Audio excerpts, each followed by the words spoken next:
ಎಕ್ಸಿಡೆಂಟ್ಲಿ ಅವ್ರಿಗೆ ಸೋತಾರ ಅಂತ ಹೇಳಕ್ಕೆ ಬರ್ತದ. ಪಾಪ 1600 ಓಟ್ ಗೆದ್ರು ಬಿ ಎಕ್ಸಿಡೆಂಟ್ಲಿ ಅಂತ ಹೇಳ್ತಾರೆ. ಎಕ್ಸಿಡೆಂಟ್ಲಿ ಅಂತ ಇರ್ತದ. ಏನು ಜನರಿಗೆ ತೀರ್ಪು ಕೊಡ್ತಾರೋ ಅದಕ್ಕೆ ಫೈನಲೈಸ್. 1 ಓಟ್ಲಿಂದ ಗೆದಿರಲಿ 1 ಲಕ್ಷದಿಂದ ಗೆದಿರಲಿ. ತಮ್ಗೆ ಗೊತ್ತಿದ್ದ ಹಾಗೆ ಸುಮಾರು 141 ಕೋಟಿದು ಅಮೃತ್ ಯೋಜನೆ ನಮ್ಮ ಹುಮನಾಬಾದ್, ಶಿವಗುಪ್ಪ, ಹಳಿಕೆಣ್ಣಲ್ಲಿ ಈಗಾಗಲೇ ಟೆಂಡರು ಆಗಿದೆ. ಈ ಚುನಾವಣೆ ಮುಗಿದ ತನಕನೇ ತುಲ್ಲಿ ಪೂಜೆ ಮಾಡೋದು ಕಾರ್ಯಕ್ರಮ ಇದೆ.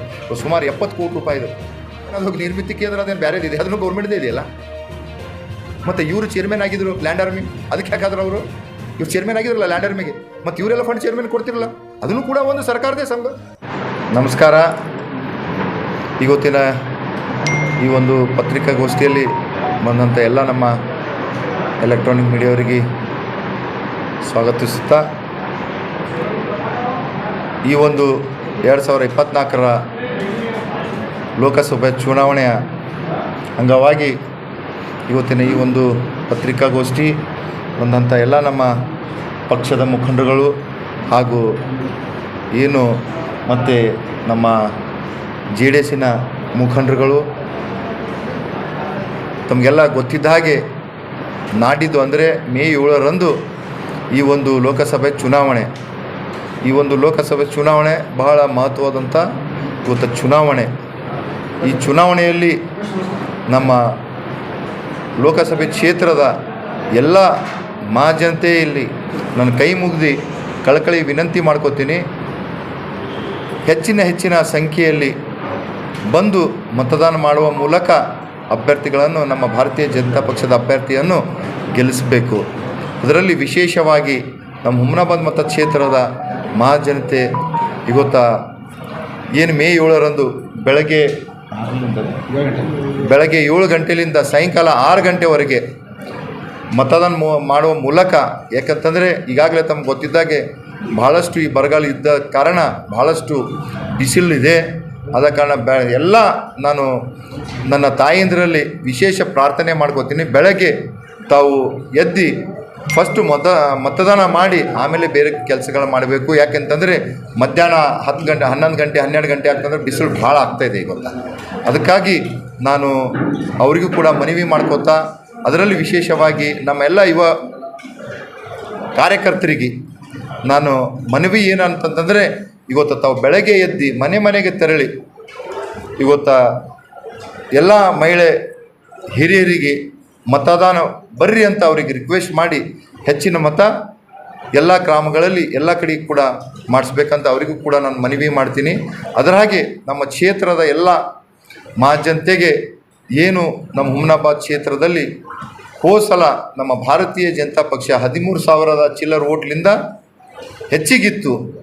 ಈ ಸಲ ಯಾಕಂತಂದರೆ ಹೋದ ಸಲ ನಮ್ಮಲ್ಲಿ ಯಾರೂ ಕೂಡ ಶಾಸಕರಿದ್ದಿಲ್ಲ ಭಾಳ ವರ್ಷದಿಂದ. ಆದರೆ ಈ ಒಂದು ತಮ್ಮೆಲ್ಲರ ಒಂದು ಆಶೀರ್ವಾದದಿಂದ, ಹುಮನಾಬಾದ್ ಮತಕ್ಷೇತ್ರದ ಮಹಾಜನತೆಯ ಆಶೀರ್ವಾದದಿಂದ 2023 ಚುನಾವಣೆಯಲ್ಲಿ ನನ್ನನ್ನು ಗೆಲ್ಲಿಸಿ ತಾವು ಕಳಿಸಿದೆ. ಅದಂತೆ ನಾನು ಕೂಡ ಒಳ್ಳೆಯದಂಥ ಎಲ್ಲ ಕಾರ್ಯಗಳು ಕೂಡ ಇವತ್ತು ಮಾಡ್ಕೊಂಡು ಹೋಗ್ತಾ ಇದ್ದೀನಿ. ಅದಕ್ಕಾಗಿ ಈ ಸಲ ಎಲ್ಲರೂ ಹೆಚ್ಚಿನ ಮತಗಳಲ್ಲೂ ನಮ್ಮ ಭಾರತೀಯ ಜನತಾ ಪಕ್ಷಕ್ಕೆ ಹಾಕಿ ನಮ್ಮ ಅಭ್ಯರ್ಥಿಗಳಾದಂಥ ಶ್ರೀ ಭಗವಂತ ಖೂಬಾ ಅವರ ಕ್ರಮ ಸಂಖ್ಯೆ 2ರ ಮೇಲೆ ನಮ್ಮ ಕಮಲದ ಹೂವಿನ ಮೇಲೆ ಬಟನ್ ಒತ್ತಿ ಅಧಿಕ ಮತಗಳನ್ನು ನಮ್ಮ ಭಾರತೀಯ ಜನತಾ ಪಕ್ಷಕ್ಕೆ ಕೊಡಬೇಕು. ಅದರಾಗೆ ಗೊತ್ತಾ ತಾವು ಎಲ್ಲ ಕಡೆ ನೋಡ್ಬೋದು, ಇವತ್ತು ಒಳ್ಳೆಯದಾದಂಥ ಒಂದು ವಾತಾವರಣ ಇದೆ. ಇಡೀ ಬೀದರ ಲೋಕಸಭೆ ಕ್ಷೇತ್ರದಲ್ಲಿ ನಾನು ಎಲ್ಲ ಕಡೆ ಸುತ್ತಾಡಿದಾಗ ಒಂದು ಒಳ್ಳೆಯದಾದಂಥ ವಾತಾವರಣ ಇದೆ. ಏನಂತಂದರೆ ಇವತ್ತು ನರೇಂದ್ರ ಮೋದಿಜಿಯವರು ಏನು ಕಾರ್ಯ ಮಾಡಿದಾರ, ಇವತ್ತು ಅನೇಕ ಯೋಜನೆಗಳು ದೀನದಲಿತರ, ಬಡವರಿಗೆ, ಹಿಂದುಳಿದ ವರ್ಗದವರಿಗೆ ಎಲ್ಲರಿಗೂ ಒಳ್ಳೆಯದಾದಂಥ ಒಂದು ಕಾರ್ಯಕ್ರಮಗಳು ಕೊಟ್ಟಿದ್ದ ಹಾಗೆ, ಅದರಾಗೆ ನಮ್ಮ ಬೀದರ್ ಜಿಲ್ಲೆಯನ್ನು ಅಭಿವೃದ್ಧಿ ಕಡೆ ಹೋಯ್ತಂಥ ಕೆಲಸಗಳನ್ನು ನಮ್ಮ ಭಗವಂತ ಖೂಬಾ ಅವರು ಇವತ್ತು ತಾವು ನೋಡ್ಬೋದು. ಇವತ್ತು ಟ್ರೈನ್ಗಳು ಹೆಚ್ಚಿಗೆ ಆಗ್ಬೋದು ಮಾಡ್ಲಿಕ್ಕೆ ಪ್ರಯತ್ನ ಮಾಡಿದಂಥ ಭಗವಂತ ಖೂಬಾ ಅವರಿಗೆ, ಮತ್ತು ಏನು ರಾಷ್ಟ್ರೀಯ ಹೆದ್ದಾರಿಗಳು ಇವತ್ತು ಒಂದು ರಾಷ್ಟ್ರೀಯ ಹೆದ್ದಾರಿ ಇವತ್ತು ಎಲ್ಲ ಕಡೆ 13 ರಾಷ್ಟ್ರೀಯ ಹೆದ್ದಾರಿಗಳಾಗಿದೆ. ಇವತ್ತು ಏರ್ಪೋರ್ಟ್ ಆಗಿದೆ, ಸಿಪೇಟ್ ಕಾಲೇಜು ಮತ್ತು ಸೈನಿಕ್ ಸ್ಕೂಲು, ಅನೇಕ ಅಭಿವೃದ್ಧಿ ಯೋಜನೆಗಳು ಭಗವಂತ ಖೂಬಾ ಅವರು ಕೂಡ ನಮ್ಮ ಜಿಲ್ಲೆಯಲ್ಲಿ ಮಾಡಿದ್ದಾರೆ. ಅದಕ್ಕಾಗಿ ನಾನು ಇನ್ನೊಮ್ಮೆ ತಮ್ಮೆಲ್ಲರಿಗೂ ಕೂಡ ಕೈ ಮುಗಿದು ಪ್ರಾರ್ಥನೆ ಮಾಡ್ತೀನಿ, ಎಲ್ಲರೂ ಕೂಡ ಅವತ್ತಿನ ದಿವಸ ಕಡ್ಡಾಯವಾಗಿ ಬಂದು ಮತದಾನ ಮಾಡಿ ನಮ್ಮ ಭಾರತೀಯ ಜನತಾ ಪಕ್ಷದ ಅಭ್ಯರ್ಥಿಗಳಾದಂಥ ಭಗವಂತ ಖೂಬಾ ಅವರನ್ನು ಗೆಲ್ಲಿಸ್ತೀರಂತ ನಾನು ತಿಳ್ಕೊಂಡು ಧನ್ಯವಾದ. ತಾವು ಶಾಸಕರಾಗಿದ್ದಾಗ ಗ್ರಾಮ ಹಳ್ಳಿಗಳಲ್ಲಿ ಅಭಿವೃದ್ಧಿ ಆಗ್ತಾ ಇಲ್ಲ ಅಂತ ಮಾಜಿ ಶಾಸಕರು ಆರೋಪಿಸ್ತಾರೆ. ಅವ್ರಿಗೆ ಏನು ಕಣ್ಣಿಗೆ ಹಚ್ಚು ಕಾಣ್ತದೆ ಅವ್ರಿಗೆ ಗೊತ್ತಾಗ್ತಾ ಇಲ್ಲ. ಇವಾಗಲೇ ತಮಗೆ ಗೊತ್ತಿದ್ದ ಹಾಗೆ ಸುಮಾರು 141 ಕೋಟಿದು ಅಮೃತ್ ಯೋಜನೆ ನಮ್ಮ ಹುಮನಾಬಾದ್, ಶಿಡ್ಗುಪ್ಪ, ಹಳಿಕೇಡ್ನಲ್ಲಿ ಈಗಾಗಲೇ ಟೆಂಡರು ಆಗಿದೆ. ಈ ಚುನಾವಣೆ ಮುಗಿತನಕಲೇ ಹುಲ್ಲಿ ಪೂಜೆ ಮಾಡೋದು ಕಾರ್ಯಕ್ರಮ ಇದೆ. ಸುಮಾರು 70 ಕೋಟಿ ರೂಪಾಯಿದು ಕ್ರಿಯೆ ಯೋಜನೆಯಾಗಿ ಟೆಂಡರು ಕೂಡ ಆಗಿದೆ. ಭಾಳಷ್ಟು ಕಾಮಗಾರಿಗಳು ಈಗಾಗಲೇ ನಡೀತಿದೆ. ಈ ಕೋಡ್ ಆಫ್ ಕಂಡಕ್ಟ್ ಇರೋದ ಕಾರಣ ಸ್ವಲ್ಪ ಕಾಮಗಾರಿಗಳನ್ನು ಟೆಂಡರ್ ಮುಖಾಂತರ ನಾವು ಮಾಡಬೇಕು. ಅದಕ್ಕೇನದು ನಿರ್ಮಿತಿ ಕೇಂದ್ರ ಅದೇನು ಬೇರೆದಿದೆ, ಅದನ್ನು ಗೌರ್ಮೆಂಟ್ದೇ ಇದೆಯಲ್ಲ. ಮತ್ತು ಇವರು ಚೇರ್ಮನ್ ಆಗಿದ್ದರು ಲ್ಯಾಂಡ್ ಆರ್ಮಿ, ಅದಕ್ಕೆ ಯಾಕಾದ್ರೆ ಅವರು ಇವ್ರು ಚೇರ್ಮನ್ ಆಗಿದ್ರಲ್ಲ ಲ್ಯಾಂಡ್ ಆರ್ಮಿಗೆ, ಮತ್ತು ಇವರೆಲ್ಲ ಫಂಡ್ ಚೇರ್ಮನ್ ಕೊಡ್ತಿರಲ್ಲ. ಅದನ್ನು ಕೂಡ ಒಂದು ಸರ್ಕಾರದೇ ಸಂಸ್ಥೆ ಇದೆ, ಅದು ಸರ್ಕಾರದೇ ಇದೆ. ಅದನ್ನು ಕೂಡ ಇದಕ್ಕೇನು ಡಿಫ್ರೆನ್ಷಿಯೇಟ್ ಇದೆ? ಅದು ನಾವು ಮಾಡಲ್ಲ, ಅದು ಸರ್ಕಾರದಿಂದ ಫಿಕ್ಸ್ ಮಾಡಿರ್ತಾರೆ. ಏನು DSR ರೇಟ್ ಇರ್ತದಲ್ಲ, ಇವತ್ತು ನಾನು ಶಾಸಕನಿದ್ದಂತ ನಾನು ಮಾಡಲ್ಲ, ಸರ್ಕಾರ ಫಿಕ್ಸ್ ಮಾಡುತ್ತದೆ. PWD ಏನು DSR ರೇಟ್ ಇರ್ತದಲ್ಲ ಅದೇ ಪ್ರಕಾರ ಮಾಡಿಕೊಡ್ತಾರೆ. ಅದು ಇವತ್ತು ನಾನು ಶಾಸಕನಾಗಿ ಮಾಜಿ ಶಾಸಕ ಹಾಕೋದು ಹೇಳೋದಿಲ್ಲ. ಮತ್ತು ಅವರು ಹೈಮಸ್ಗಳು ಕುಂಡ್ರಿಸಿಲ್ಲ ಅಂತ ಎಲ್ಲೂ ಕೂಡ ಕುಂಡ್ರಿಸಿರೋ ಇಲ್ಲ ಅವರು. ಇವತ್ತು ಹೈಮಸ್ಟು ಕೂಡ ಲೈಟು ಬೇಕು, ಗ್ರಾಮಗಳಿಗೆ ರೋಡು ಬೇಕು, ಕುಡಿಯುವಂಥ ನೀರು ಬೇಕು, ಎಲ್ಲನೂ ಕೂಡ ಬೇಕು. ಇವತ್ತು ಅವರು ಹೈಮಸ್ಟ್ ಕೊಟ್ಟಿಲ್ಲ, ಮತ್ತು ವೀರಭದ್ರೇಶ್ವರ ಗುಡಿ ಆದರೂ ಯಾಕೆ ಹಾಕಿದ್ದಾರೆ ಅವರು?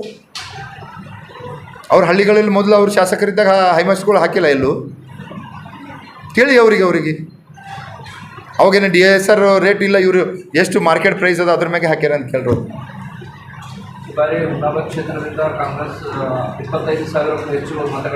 ತಾವು ಇವತ್ತು ಅವ್ರ ಪಕ್ಷದ ಅವ್ರು ಹೇಳ್ತಾರೆ, ನಮ್ಮ ಪಕ್ಷದ ನಾವು ಹೇಳ್ತೀವಿ. ಜನರ ಅಭಿಪ್ರಾಯ ಸಂಗ್ರಹಿಸ್ಕೊಂಡು ತಾವು ನೋಡ್ರಿ ಇವತ್ತು ಏನು ವಾತಾವರಣ ಇದೆ. ಇಡೀ ನಮ್ಮ ಹುಮನಾಬಾದ್ ಕ್ಷೇತ್ರನೆಲ್ಲ ಇಡೀ ಭಾರತ ದೇಶದಲ್ಲಿ ಮೋದಿ ಅಲೆ ಇದೆ. ಇವತ್ತು ಮೋದಿ ಅಲೆ ಇದೆ. ಅಬ್ಕಿ ಬಾರ್ 400 ಪಾರ್.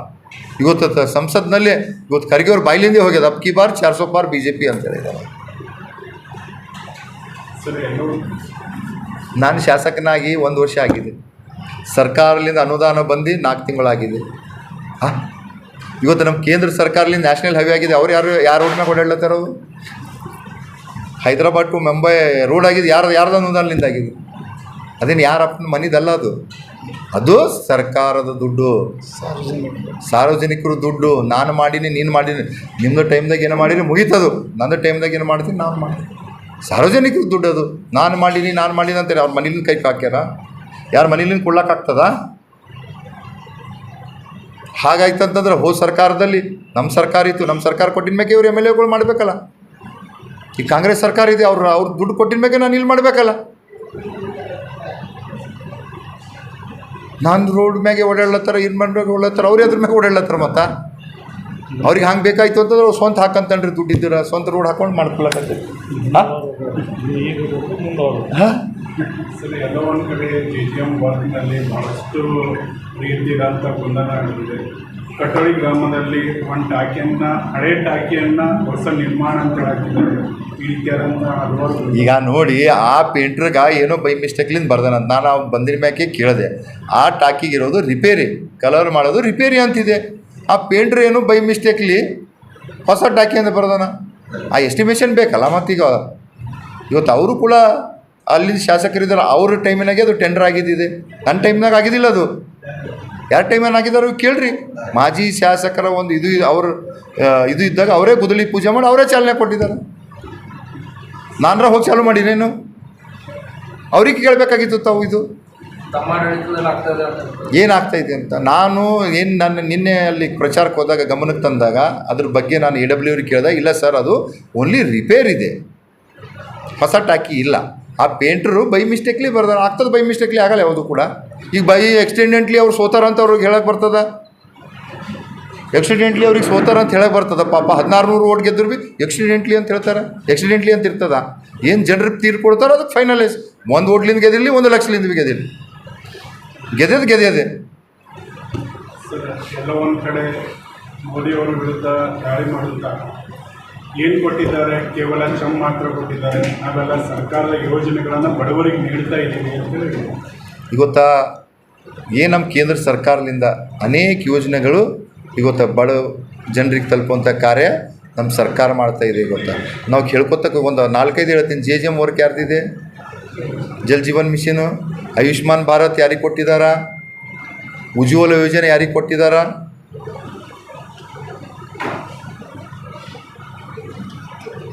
ಅಮೃತ್ ಯೋಜನೆ ಇವತ್ತು ನಮ್ಮ ಹುಮ್ನಾಬಾದ್ ಬಂದಿದೆ ದುಡ್ಡು 141 ಕೋಟಿ. ಯಾರು ಕೊಟ್ಟಿದ್ದಾರೆ? ಕೇಂದ್ರ ಸರ್ಕಾರದ ಯೋಜನೆ. ಇವತ್ತು ಬಡ ಜನರಿಗೆ 5 ಕಿಲೋ ಕೆ ಜಿ ಯಾರು ಅಕ್ಕಿ ಕೊಡ್ತಾ ಇದ್ದಾರೆ? ಅವ್ರು 10 ಕೆ ಜಿ ಅಂತ ಇದ್ದಾರೆ. 5 ಕೆ ಜಿ ಎಲ್ಲಿಂದ ಬರ್ತಾ ಇದೆ? ಕೋವಿಡ್ ಸಂದರ್ಭದಲ್ಲಿ ಎಲ್ಲರಿಗೆ ಫ್ರೀ ವ್ಯಾಕ್ಸಿನೇಷನ್ ಯಾರು ಕೊಟ್ಟರು? ಆ ಟೈಮ್ನಲ್ಲಿ 10 ಕೆ ಜಿ ಅಕ್ಕಿ ಕೊಟ್ಟಿದ್ದೆವು. ಕಿಸಾನ್ ಸನ್ಮಾನ್ ನಿಧಿ ಯೋಜನೆ ಯಾರು ಕೊಡ್ತಾ ಇದ್ದಾರೆ? ಇವೆಲ್ಲ ಕೇಂದ್ರ ಸರ್ಕಾರ ಯೋಜನೆ. ಇವರೆಲ್ಲರ ಸುಮ್ಮನೆ 2 ಇದು ಕೊಟ್ಟು ನಾನೇ ಕೊಟ್ಟೆವು ನಾನೇ ಯಾವುದೂ ಕೂಡ ಇಲ್ಲ. ರಾಜ್ಯದಲ್ಲಿ ಯಾವ ಅಲೆಗೆ ಜನ ಕೈ ಹಿಡಿತಾರೆ? ಮೋದಿ ಅಲೆ ಕೈ ಹಿಡಿತಾರೋ ಗ್ಯಾರಂಟಿ ಅಲೆ ಕೈ ಹಿಡಿತಾರೆ? ಏನು ಇವತ್ತು ಮೋದಿಯವ್ರ ಗ್ಯಾರಂಟಿ ಏನಿದೆ ಅದು ಕೈ ಹಿಡಿತಾರೆ. ಇವತ್ತು ಮೋದಿಯವ್ರ ಗ್ಯಾರಂಟಿ ಇವ್ರ ಹತ್ರ ಏನು ಎಲೆಕ್ಷನ್ ಬಂದಾಗೆ ಪ್ರಣಾಳಿಕೆಯಲ್ಲಿಂದ ನಾನು ಅದಕ್ಕೆ ಫ್ರೀ ಕೊಡ್ತೀನಿ ಇದಕ್ಕೆ ಫ್ರೀ ಕೊಡ್ತೀನಿ ಅಂತ ಯಾವುದೂ ಇಲ್ಲ. ಏನು ಮೋದಿಯವ್ರ ಮ್ಯಾಗ ವಿಶ್ವಾಸ ಇದೆ. ಮೋದಿಯವ್ರ ಮೇಲೆ ವಿಶ್ವಾಸ ಇಟ್ಟು ಜನರು ಮತ ಕೊಡ್ತಾರೆ. ಮೋದಿಯವ್ರ ಗ್ಯಾರಂಟಿನೇ ಇವತ್ತು ಇದು. ಸರ್, ಕಾಂಗ್ರೆಸ್ ಪಾರ್ಟಿ ಸೀಟ್ಗಳು ಬರುವಂಥ ಸಾಧ್ಯತೆ. ನಮ್ಮ ಒಂದು ಇದರಿಂದ ಸುಮಾರು 25 ಮ್ಯಾಗೆ ನಮ್ಮ ಕರ್ನಾಟಕದಲ್ಲಿ ಇದು ಬರ್ತಾವ. ನಮ್ಮ ಭಾರತೀಯ ಜನತಾ ಪಕ್ಷದ ನಮ್ಮ ಮಿತ್ರ ಪಕ್ಷ ಅಂತ JDS ಕೂಡ 3-3 ಅಲ್ಲಿ ಗೆದ್ದಿತ್ತು.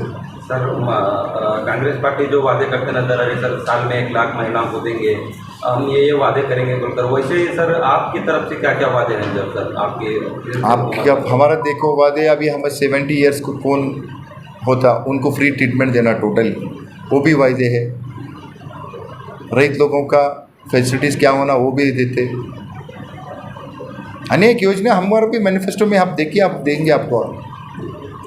सर, हम सर्वे कर रहे हैं हर जगह पर. हलीखेड़ में हो गया, हलीखेड़ के हुमनाबाद, चुड़कुप्पा, बसो कल्याण, सारे जगह हमारा सर्वे चल रहा है. पब्लिक से ಟಿವಿಎಸ್ ಕಂಪನಿಯ ತರತರಹದ ಮಾಡೆಲ್ ಬೈಕ್ ಖರೀದಿಸಲು ಯೋಚಿಸುತ್ತಿದ್ದರೆ ಎಸ್ವಿ ಟಿವಿಎಸ್ ಶೋರೂಮ್ ನಿಮಗಾಗಿ ತರುತ್ತಿದೆ ಹೊಸ ಮಾಡೆಲ್ಗಳ ಹೊಸ ಬೈಕ್ಗಳು. ಟಿವಿಎಸ್ನ ಎಲ್ಲಾ ತರಹದ ಬೈಕ್ಗಳು ಹಾಗೂ ಎಲ್ಲಾ ಬೈಕ್ಗಳ ಸರ್ವಿಸ್ ಹಾಗೂ ಅವುಗಳ ಸ್ಪೇರ್ ಪಾರ್ಟ್ಗಳು ಕೂಡ ಲಭ್ಯ. ಹಾಗಿದ್ರೆ ಹಿಂದೆ ಭೇಟಿ ನೀಡಿ. ಎಸ್ವಿ ಟಿವಿಎಸ್ ಶೋರೂಮ್ ಮಾಲೀಕರು Lokesh RJ, Bharat petrol bunk ಎದುರುಗಡೆ, ನಾಗಲಕ್ಷ್ಮಿ ದಾಬಾ ಹತ್ತಿರ, ಗುಲ್ಬರ್ಗಾ ರೋಡ್, ಹುಮ್ನಾಬಾದ್. ನಿಮ್ಮ ಬೈಕ್ ಅನ್ನು ಕಾಯ್ದಿರಿಸಿಕೊಳ್ಳಲು ಹಿಂದೆ ಸಂಪರ್ಕಿಸಿ 8494951009 ಅಥವಾ 0848345932.